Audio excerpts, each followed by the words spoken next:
یقیناً رب کی رحمت سے نا امید وہی ہوتے ہیں جو کافر ہوتے ہیں۔ اب ان کے پاس غلہ خریدنے کے لیے سامان تجارت بہت کم تھا، وہ تھوڑا سا سامان لے کر پھر یوسف علیہ السلام کے پاس گئے۔ فلما دخلوا عليه قالوا يا أيها العزيز مسنا وأهلنا الضر وجئنا ببضاعة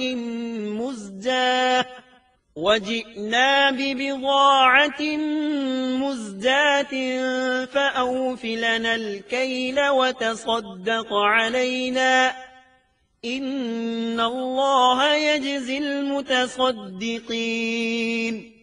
پھر جب یہ لوگ یوسف کے پاس پہنچے تو کہنے لگے کہ اے عزیز، ہم کو اور ہمارے خاندان کو دکھ پہنچا ہے، ہم حقیر پونجی لائے ہیں، پس آپ ہمیں پورے غلے کا ناپ دیجئے اور ہم پر خیرات کیجئے، اللہ خیرات کرنے والوں کو بدلہ دیتا ہے۔ اب برادران یوسف ان کے سامنے رسوائی کے درجے تک پہنچ گئے، چنانچہ یوسف علیہ السلام نے انہیں زیادہ پریشان کرنا مناسب نہ سمجھا اور اپنا مکمل تعارف کروا دیا۔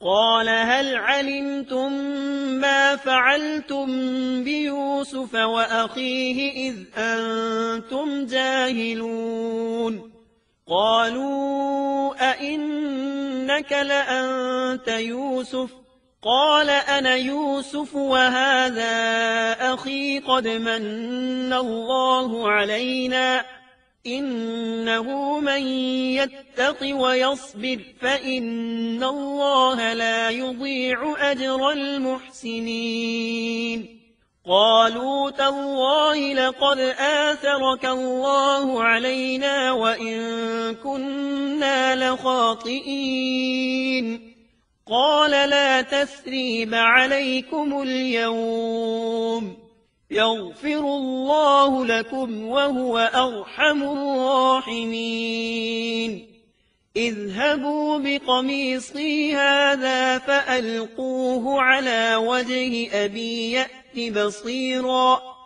وأتوني بأهلكم أجمعين۔ یوسف نے کہا جانتے بھی ہو کہ تم نے یوسف اور اس کے بھائی کے ساتھ اپنی نادانی کی حالت میں کیا کیا؟ انہوں نے کہا واقعی تو ہی یوسف ہے۔ جواب دیا کہ ہاں میں یوسف ہوں اور یہ میرا بھائی ہے۔ اللہ نے ہم پر فضل و کرم کیا۔ بات یہ ہے کہ جو بھی پرہیزگاری اور صبر کرے تو اللہ کسی نیکوکار کا اجر ضائع نہیں کرتا۔ انہوں نے کہا اللہ کی قسم، اللہ نے تجھے ہم پر برتری دی ہے اور یہ بھی بالکل سچ ہے کہ ہم خطا کار تھے۔ جواب دیا آج تم پر کوئی ملامت نہیں ہے، اللہ تمہیں بخشے، وہ سب مہربانوں سے بڑا مہربان ہے۔ میرا یہ کرتا تم لے جاؤ اور اسے میرے والد کے منہ پر ڈال دو کہ وہ دیکھنے لگیں، اور اپنے خاندان کو میرے پاس لے آؤ۔ وہ قمیص لے کر یعقوب علیہ السلام کی طرف چل دیے۔ جو ہی مصر سے چلے یعقوب علیہ السلام نے خوشبو محسوس کر لی۔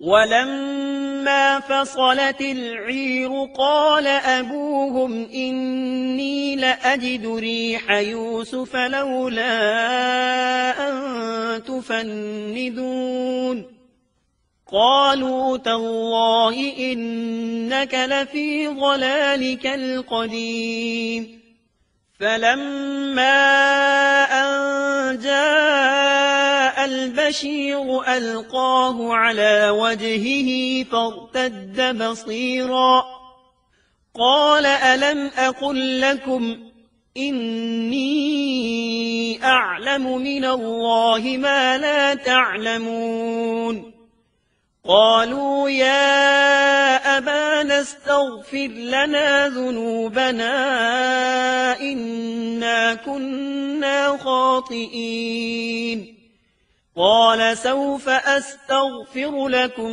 ربي إنه هو الغفور الرحيم۔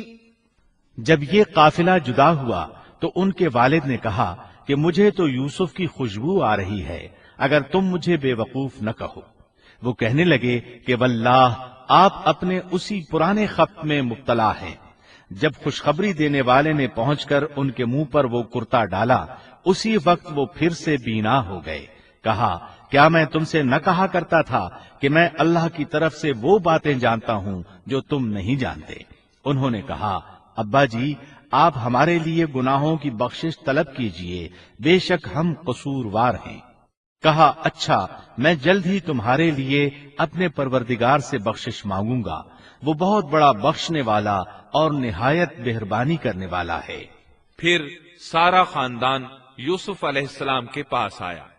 فلما دخلوا على يوسف آوى إليه أبويه وقال ادخلوا مصر إن شاء الله آمنين ورفع أبويه على العرش وخروا له سجدا وقال يا أبت هذا تأويل رؤياي من قبل قد جعلها ربي حقا وقد أحسن بي إذ أخرجني من السجن وجاء بكم من البدو من بعد أن